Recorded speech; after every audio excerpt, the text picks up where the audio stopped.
का ये मतलब है कि अगर ये बहुत ही इम्पोर्टेंट लेसन बहुत अच्छे तरीके से सुनी है। अगर ये किताब आप नहीं पढ़ सकते हैं तो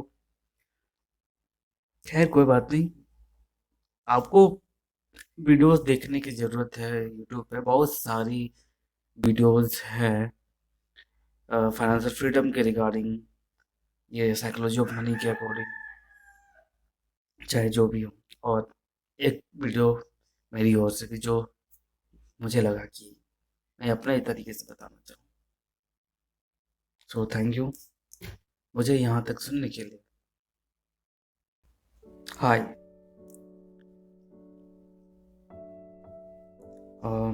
एक कहानी सुनाता हूँ आज हुई, जो हमारे यहाँ कि पिछले, अभी जब मैं ये रिकॉर्ड कर रहा हूँ, पिछले 4 घंटों से हमारे यहाँ पर लाइट नहीं थी।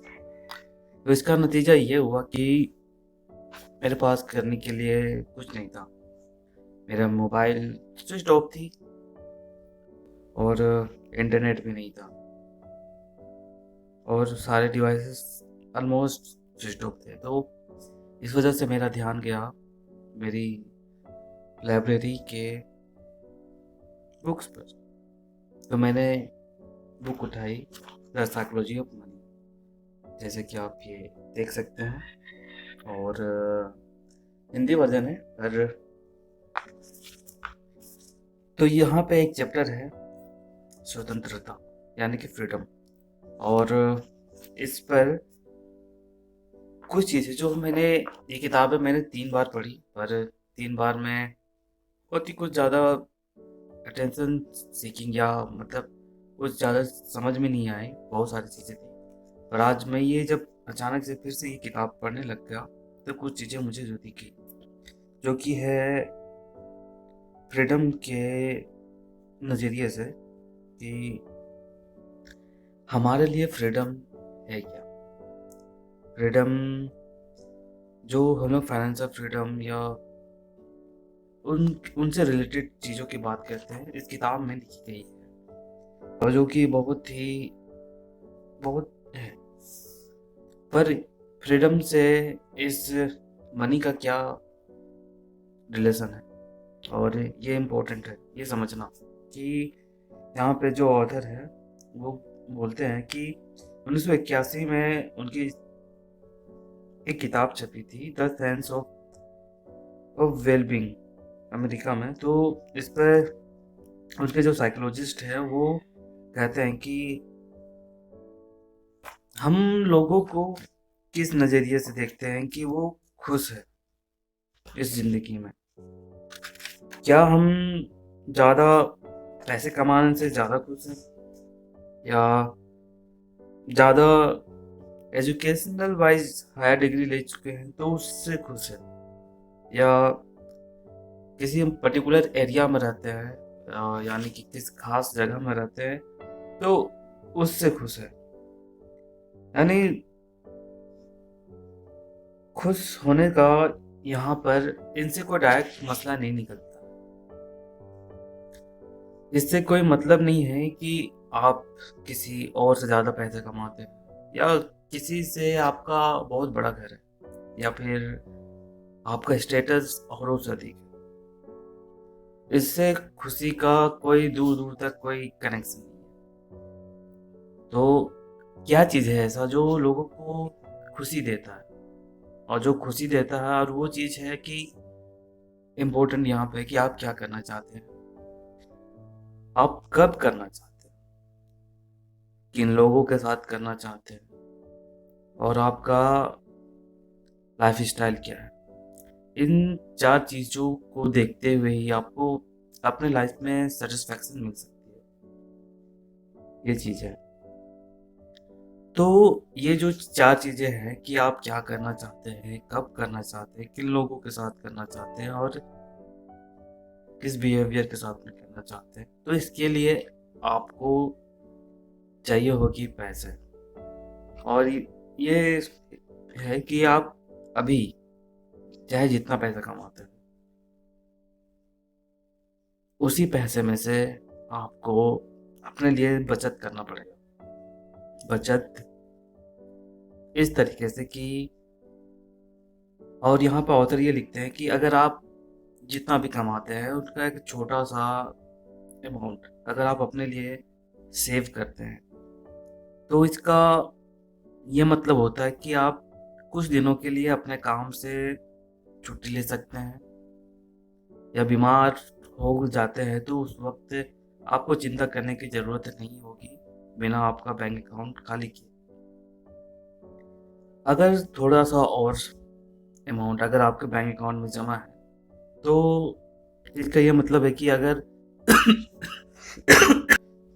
इसका ये मतलब है कि अगर आप अपना जॉब लूज कर देते हैं तो भी आपके पास में इतना सेविंग है कि आप अगली अगला जो जॉब है वो ढूंढने तक या मिलने तक आप उस पैसे से सरवाइव कर सकेंगे। और इसके बाद अगर आपके पास में 6 महीना का सेविंग है, इतना कि आप 6 महीने तक सरवाइव कर सकते हैं, उतना सेविंग मनी है आपके पास में, तो आप अपने बॉस से डर करके नहीं रह सकते। आपको नहीं अगर जॉब ढूंढने की ज़रूरत भी पड़ती है तो भी आप आराम से ढूंढ सकते हैं बिना इस बात की चिंता की कि अगला मंथ में कैसे सर्वाइव करूं। और अगर इससे अधिक अगर आपके पास में सेविंग मनी है तो आप अपने हिसाब से फिर काम चुन सकते हैं, जहाँ पे आपको कम काम करना पड़े, कम समय के लिए काम करना पड़े, भले इसके लिए आपको कम सैलरी मिले। तो यहाँ से जब ये चीज़ें हो जाती है तो आप फाइनेंशियल फ्रीडम, जो बहुत पॉपुलर टर्म है इंटरनेट पर, उस पे आप इस रास्ते पे जा सकते हैं।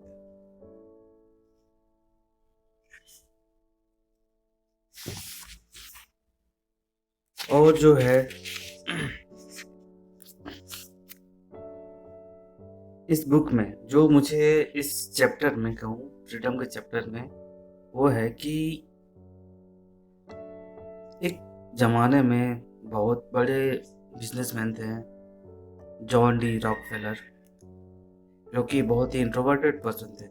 वे अपना समय अकेले बिताते थे और लोगों से दूर ही रहा करते थे। पर जब कभी इस मीटिंग होती थी तो उनसे ये पूछा जाता था कि आप ऐसे क्यों, तब वो एक पोइट्री सुनाते थे। यही यहाँ पे हिंदी में लिखा हुआ है, तो मैं हिंदी में बताता हूँ कि एक बुद्धिमान बूढ़ा उल्लू रहता था बलूत के पेड़ पर। जितना ज्यादा वो देखता उतना ही कम बोलता, और वह जितना कम बोलता उतना ही ज्यादा सुनता। हम सब उस उल्लू के जैसे आखिर क्यों नहीं, ये था। तो उनका काम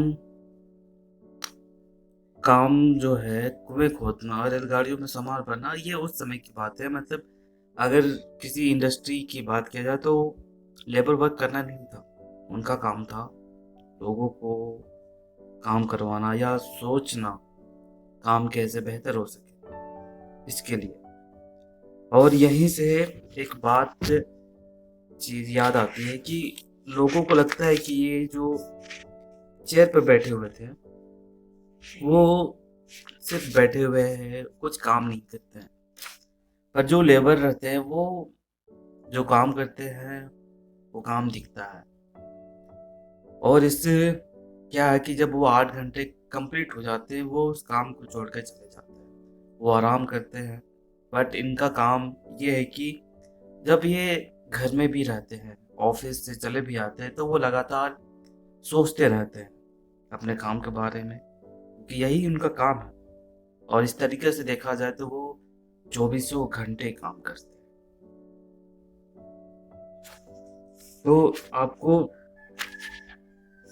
देखा जाए कि आप पहले के मुकाबले अभी ज़्यादा काम करते हैं या कम काम करते हैं। और लास्ट में इस चैप्टर में ये भी लिखा हुआ है कि जो बुजुर्ग लोग हैं जो अपनी ज़िंदगी के बहुत सा वक्त इस दुनिया में गुजार चुके हैं, और उनसे ये पूछा गया कि और ये जो सर्वे हुआ था कि 1000 लोगों में हुआ था। उन्होंने कहा था कि सुखी होने के लिए क्या सबसे ज़्यादा इम्पोर्टेंट है। तो उन्होंने कहा था कि आप ज़्यादा पैसे कमा करके खुशी नहीं खरीद सकते, और ये भी कि अगर आप किसी और से ज़्यादा सक्सेसफुल है तो उनसे भी ये सेटिस्फैक्शन आपको नहीं मिल सकता, और उनमें से ये भी नहीं कि अगर आपको अपने पसंद का काम मिल जाता है तो भी ये ज़रूरी नहीं है कि आप उससे खुशी मिल सकते हैं। तो आखिर किस चीज़ों को लेकर के उन्होंने ये चीज़ बात बताई, अगले 1 मिनट में मैं बताने वाला हूँ ये सारी चीज़ें। और वो थी फ्रेंडशिप। फ्रेंडशिप अपने ऐसे दोस्त ढूंढना जिसके साथ में आप बातें करते हो, तरह तरह की बातें, बहुत अच्छे दोस्त। दूसरा, जो आप अपने से भी बड़े पर्पस के लिए काम करना या उसका पार्ट होना। और उसके बाद है कि अपनों बच्चों के साथ, अगर आप मेरे ही एज के हैं, यंग हैं, तो फ्यूचर में आप नेक्स्ट शादी करेंगे तो आगे ये चीज़ होंगी कि आप अपने बच्चों के साथ में अच्छा वक्त बिताना चाहेंगे, और ऐसे समय में वक्त बिताना जैसे आप चाहो, पूरा कस्टमाइज टाइम आपके पास में हो, और जैसा चाहे वैसा वक्त बिताना चाहो। अगर ऐसा आपके पास में है तो आप एक हैप्पी लाइफ जी सकते हैं। और जब ये सारी चीज़ें आप करते हैं तो साथ ही साथ ये जो है, आप फाइनेंशियल फ्रीडम की ओर आगे बढ़ते हैं। तो ये फ्रीडम का चैप्टर यही कहता है, और मुझे ये तीसरी बार पढ़ते हुए ये चीज़ मालूम। तो इस वीडियो में इतना ही। और अगर आपने ये बहुत ही इम्पोर्टेंट लेसन बहुत अच्छे तरीके से सुनी है, अगर ये किताब आप नहीं पढ़ सकते हैं तो खैर कोई बात नहीं, आपको वीडियोस देखने की ज़रूरत है। यूट्यूब पे बहुत सारी वीडियोस हैं फाइनेंशियल फ्रीडम के रिगार्डिंग, ये साइकोलॉजी ऑफ मनी के अकॉर्डिंग, चाहे जो भी हो। और एक वीडियो मेरी ओर से भी जो मुझे लगा कि मैं अपने तरीके से बताना चाहूँ। सो थैंक यू मुझे यहाँ तक सुनने के लिए।